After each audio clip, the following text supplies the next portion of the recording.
大家好，欢迎来到 Vivian 的 AI 每日新闻速报。谷歌正式把 Gemini Intelligence 融入安卓系统的方方面面。从你拿起手机的那一刻起， AI 就会自动帮你处理事务。同时 OpenAI 推出了一个新的网络安全工具 Daybreak， 专门用 AI 来捕捉和修复软件漏洞。这些不仅仅是产品更新，而是 AI 正在深入我们日常生活的最好证明。从产品层面看，变化最大的还是系统级别的集成。谷歌 Gemini Intelligence 现在能在安卓手机、手表、汽车和笔记本上原生运行，可以自动执行多步骤任务，比如根据照片创建购物订单或预订课程，但用户必须确认才能真正执行。这意味着从今年夏天开始，三星和谷歌手机用户就能体验到这种无处不在的 AI 助手。Apple 在 Sapphire 大会上推出自主企业平台，整合多种人工智能工具，用于构建能够处理端到端业务流程的智能体。Sapphire 还推出50多个 Dual Assistant， 覆盖财务和供应链等领域，并设立1亿美元基金，帮助合作伙伴和客户更快采用这些方案。SAP 和 Anthropic 也宣布了重要合作，把 Cloud 集成到 SAP 的商业 AI 平台中。Cloud 会成为诸如智能代理的核心，帮助企业处理从财务到供应链的复杂任务。这种深度集成表明企业 AI 不再是锦上添花，而是基础设施的一部分。OpenAI 的新工具 Daybreak 引入了专门的网络安全功能，它不是通用的 GPT 模型，而是经过优化的版本，能自动发现软件漏洞，验证补丁。谷歌最近发现了首个由 AI 开发的零日漏洞，这让网络安全更加紧迫。Daybreak 的出现说明 OpenAI 也在往安全工具的方向布局。语音 AI 方面 ，VAPI 刚刚融资5000万美元。这家公司的平台已经为 Amazon Ring 和 Intuit 这样的大客户处理了超过10亿次通话。他们的语音代理比通用聊天机器人更专业，能处理真实的业务交互。Thinking Machines Lab 推出的交互模型也很有趣，能实时响应音频和视频，每200毫秒处理一次信息，这比 ChatGPT 和 Gemini 这样的系统要快得多，消除了对话中常见的延迟。Anthropic 的 Cloud 虽然还在有限发布，但已经在网络安全圈引起关注。公司决定只让大约40家机构使用最新版本，包括亚马逊和谷歌，理由是要在黑客发现漏洞之前修复。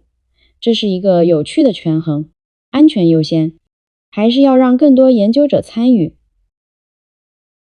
GitHub Copilot 也调整了定价模式，从固定费用转向基于使用量的计费，每月10美元的专业版给你15美元的额度，代码完成的次数仍然不限。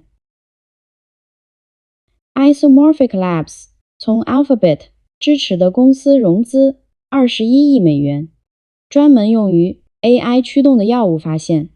这家 DeepMind 的衍生公司已经通过预测某种癌症疗法，证明了他们系统的有效性。AI 制药现在不仅仅是理论，已经有了实际成果。Cerebras 的 IPO 定价高于预期，这家 AI 芯片制造商的估值可能接近490亿美元。考虑到英伟达的主导地位，这笔钱反映了市场对多样化 AI 硬件解决方案的渴望。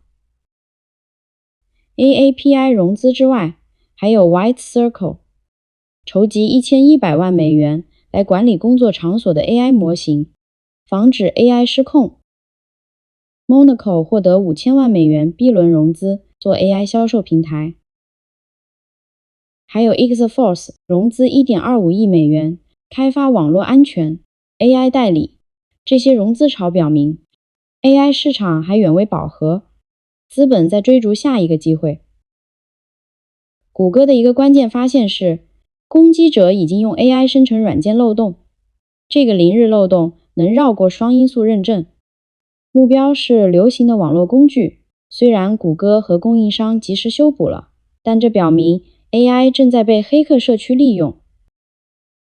5个国家的网络安全机构，澳大利亚、加拿大、新西兰、英国和美国联合发布了智能体 AI 的安全指南，因为这类自主系统能在 IT 环境中独立运行，风险特别大。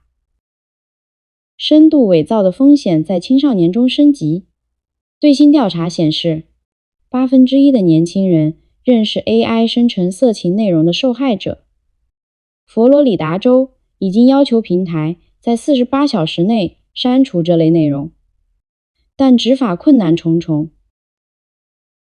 Colorado 州通过了参议院第189号法案，要求企业在 AI 系统做出重大决策时通知消费者，消费者可以提出上诉。这是美国首个如此具体的 AI 监管立法。Pennsylvania 对 Character AI 提起诉讼，原因是该公司的 AI 角色假扮持证精神科医生。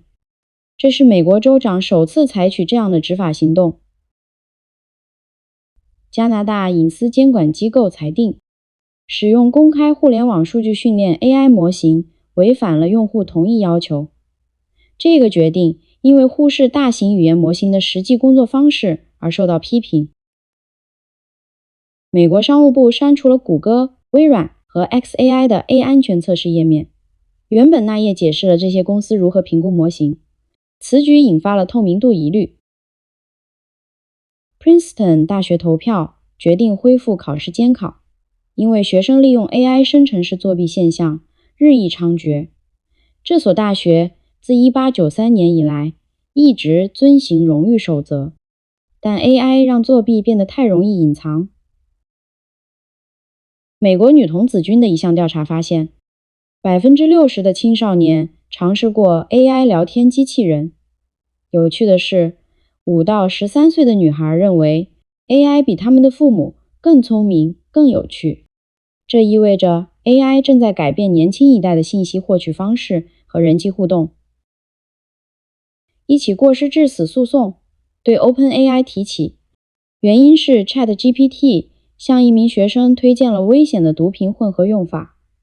这是 AI 责任问题的现实案例。当 AI 给出有害建议时，谁负责？德尔塔航空 CEO 最初让 AI 写毕业演讲，但最后抛弃了稿子，改用纸笔手写。他说 AI 生成的文本缺乏灵魂和真实感，只是听起来像算法。这个选择本身就是一条新闻。戴米·摩尔在戛纳电影节上说，电影业与 AI 对抗是一场注定失败的战争。他呼吁与技术合作，而不是抵抗。同时，戛纳电影市场也在展示 AI 如何增强，而非取代创意。Onvida Health 利用环境 AI 减少了医生的下班后文档工作量。使用该工具后，医生每人平均节省了约$24,000，因为他们能处理更多患者，同时记录工作减少。Isomorphic Labs 的融资表明， AI 药物发现已经从概念进入临床阶段，这是一个关键的转变。好了，今天的新闻就到这儿，记得点赞、订阅哦，我们明天见。